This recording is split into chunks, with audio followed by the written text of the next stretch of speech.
Pakita mo yan sa harap. Let's go! Dumating na yung yate natin dito sa Dubai. Yo, sobrang blessed mga men kasi kakabili lang namin ng kotse and then nakuha na agad namin tong yacht mga men. Finally, after 3 years namin dito sa Dubai, ito na yung naipundar namin, yate tsaka kotse. Yo, what up gang? So may shoot na naman kami mga men. Ayan, kasama ko si Jenny in Dubai. Nandito kami magsushoot mga men. Greenland. So ayan mga men, nandito na kami. Brother, how are you? You good? You good? Good.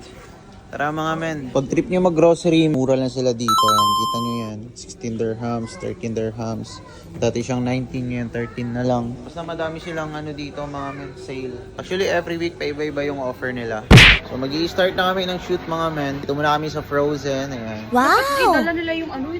Yo, so andito pala kami sa Inok ngayon mga men. Magpapa-change oil lang kami. Kasi nga pupunta kami ng Abu Dhabi bukas mga men para ready yung kotse natin. Kaya sa mga taga Abu Dhabi ko na followers dyan, kita-kits tayo dyan mga men. May football match kami dyan. Kahit di ako marunong mag-football, maglalaro tayo. Maraming mga pag-giveaway bukas. Halftime show mga men, merong mga pag-giveaway. Random giveaway. Kahit sino pwedeng manalo mga men. Yo, dahil 6:30 pa yung shoot namin mga men, mag-McDo muna kami. Dito namin tatambay sa labas lang din ng McDo. Then binili namin ice cream, french fries, and ayan mga men, chicken. Yan lang yung lunch namin mga men. Late na kami nag-lunch mga men. As unhealthy pa yung food, no? Yo, second shoot mga men. Nandito na kami sa all item 1 to 15 dirhams only. So ito yung shoot namin today mga men. Hihintay ko na lang si Jenny. Nagpapaganda pa siya doon sa loob ng kotse. And then magpapa-Abu Dhabi tayo bukas mga men.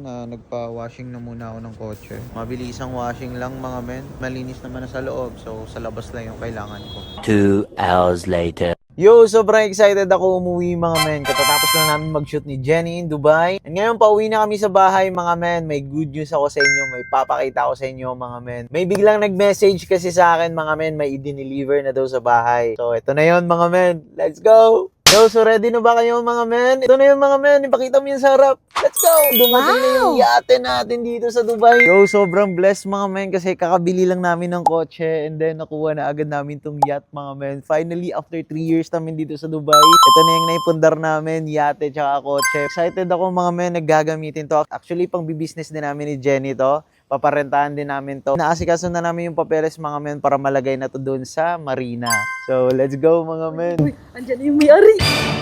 May-ari.